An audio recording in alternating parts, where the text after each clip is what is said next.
Thank you, my friends.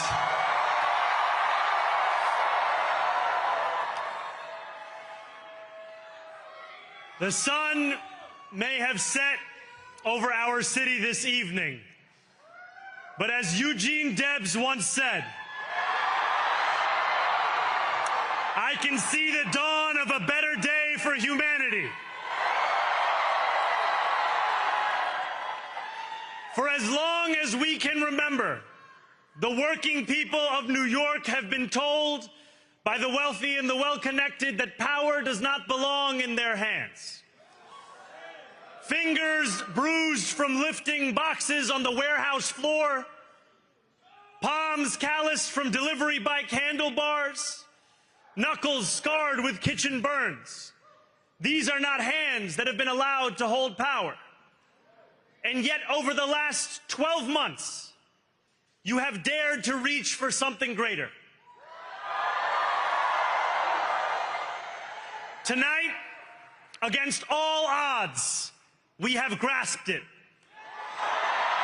The future is in our hands. My friends, we have toppled a political dynasty. Tonight, you have delivered a mandate for change, a mandate for a new kind of politics, a mandate for a city we can afford, and a mandate for a government that delivers exactly that. On January 1st, I will be sworn in as the mayor of New York City. We will fight for you because we are you. Or as we say on Steinway, ana minkum wa ilaykum.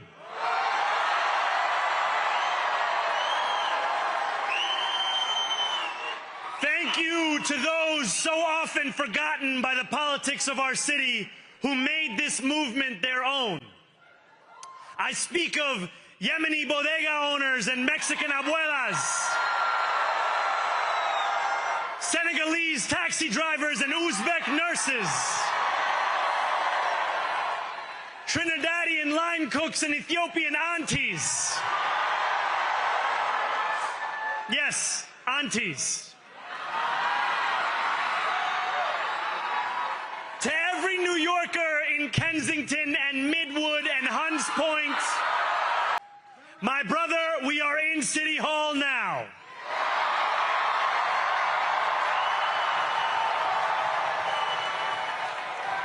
This victory is for all of them, and it's for all of you. The more than 100,000 volunteers.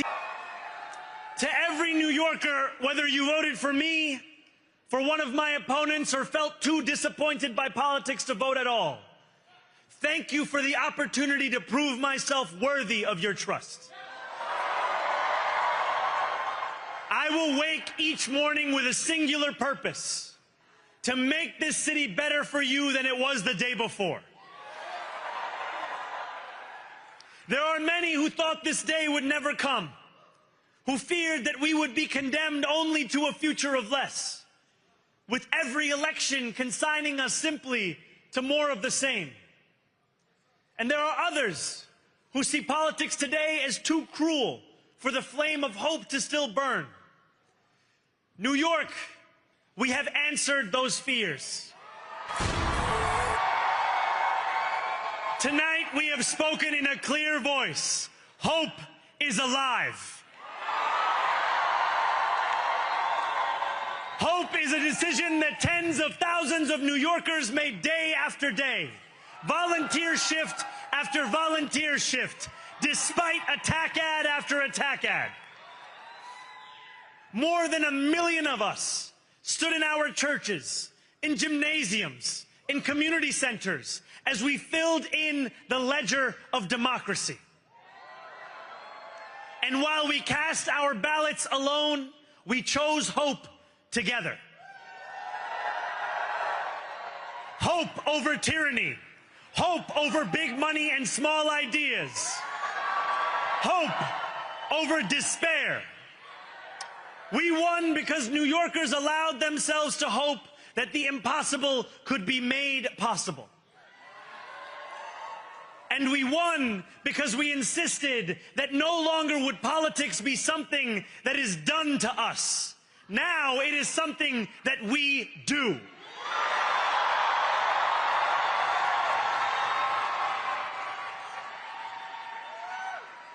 Standing before you, I think of the words of Jawaharlal Nehru.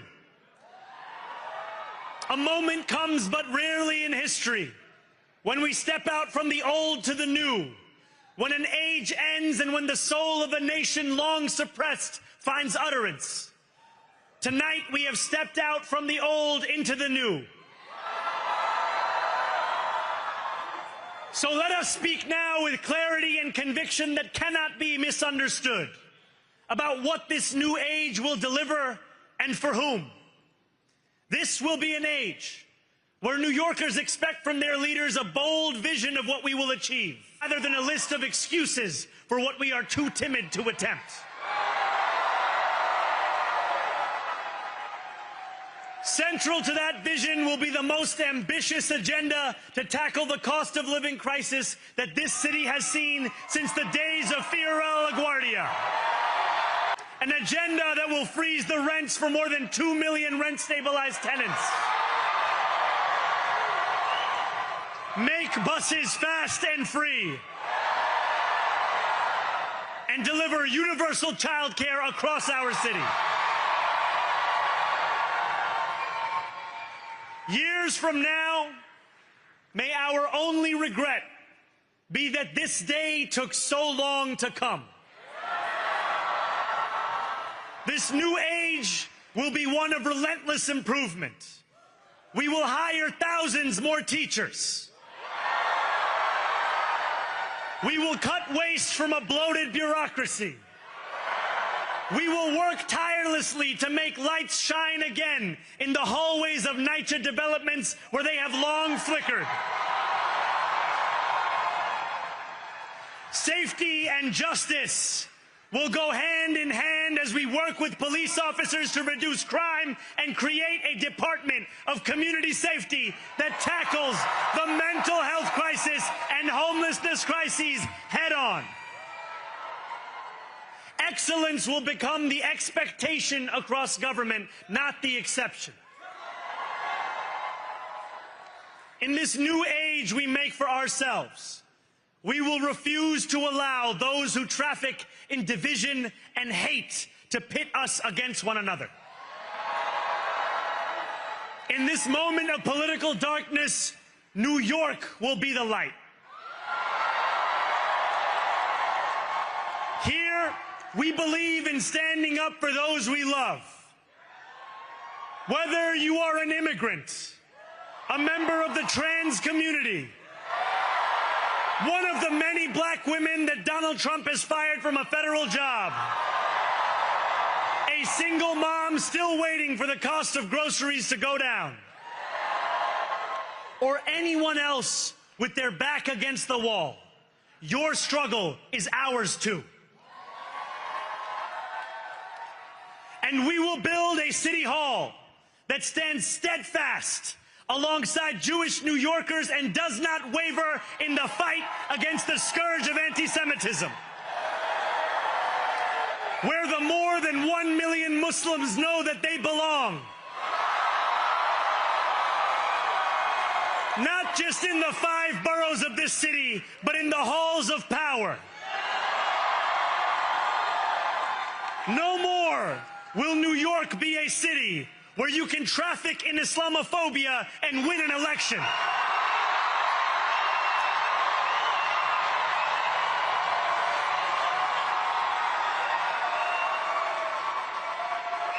This new age will be defined by a competence and a compassion that have too long been placed at odds with one another. We will prove that there is no problem too large for government to solve and no concern too small for it to care about. For years, those in City Hall have only helped those who can help them. But on January 1st, we will usher in a city government that helps everyone.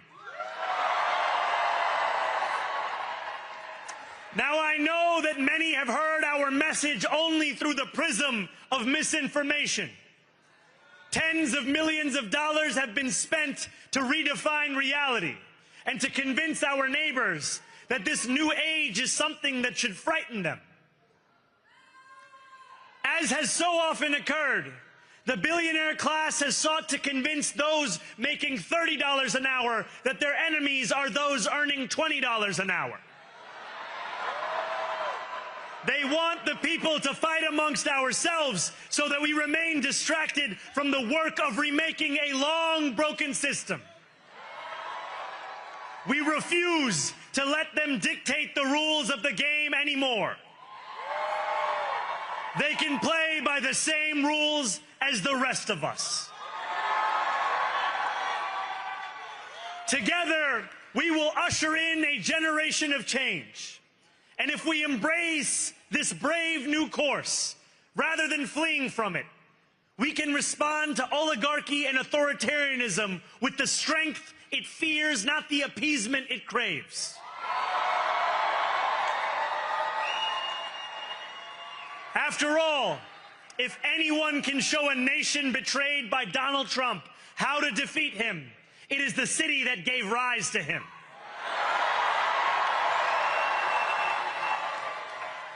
And if there is any way to terrify a despot, it is by dismantling the very conditions that allowed him to accumulate power. This is not only how we stop Trump, it's how we stop the next one.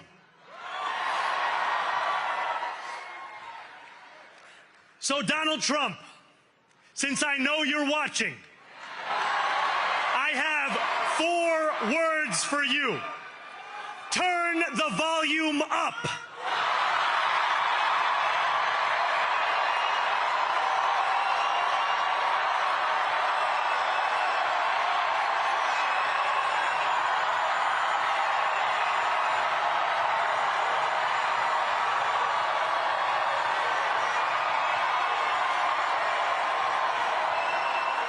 We will hold bad landlords to account because the Donald Trumps of our city have grown far too comfortable taking advantage of their tenants. We will put an end to the culture of corruption that has allowed billionaires like Trump to evade taxation and exploit tax breaks. We will stand alongside unions and expand labor protections because we know, just as Donald Trump does, that when working people have ironclad rights, the bosses who seek to extort them become very small indeed.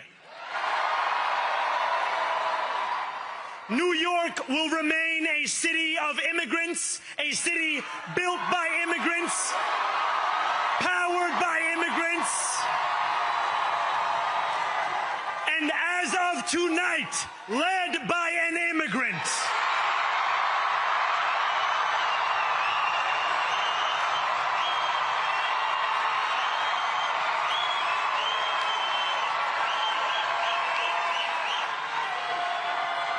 So hear me, President Trump, when I say this.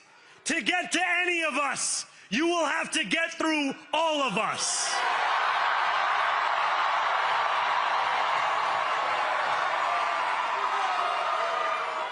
When we enter City Hall in 58 days, expectations will be high. We will meet them. A great New Yorker once said that while you campaign in poetry, you govern in prose. If that must be true, let the prose we write still rhyme, and let us build a shining city for all. And we must chart a new path, as bold as the one we have already traveled.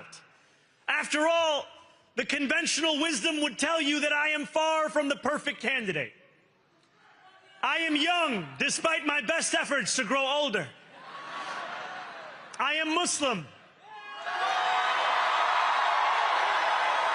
am a democratic socialist. And most damning of all, I refuse to apologize for any of this. And yet, if tonight teaches us anything, it is that convention has held us back. We have bowed at the altar of caution, and we have paid a mighty price. Too many working people cannot recognize themselves in our party. And too many among us have turned to the right for answers to why they've been left behind. We will leave mediocrity in our past. No longer will we have to open a history book for proof that Democrats can dare to be great. Our greatness will be anything but abstract. It will be felt by every rent-stabilized tenant who wakes up on the first of every month, knowing the amount they're going to pay hasn't soared since the month before. It will be felt by each grandparent who can afford to stay in the home they have worked for, and whose grandchildren live nearby because the cost of childcare didn't send them to Long Island. It will be felt by the single mother who is safe on her commute and whose bus runs fast enough that she doesn't have to rush school drop-off to make it to work on time. And it will be felt when New Yorkers open their newspapers in the morning and read headlines of success, not scandal. Most of all, it will be felt by each New Yorker when the city they love finally loves them back. Together, New York, we're going to freeze the... Together, New York, we're going to make buses fast and... Together, New York, we're going to deliver universal... Let the words we've spoken together, the dreams we've dreamt together, become the agenda we deliver together.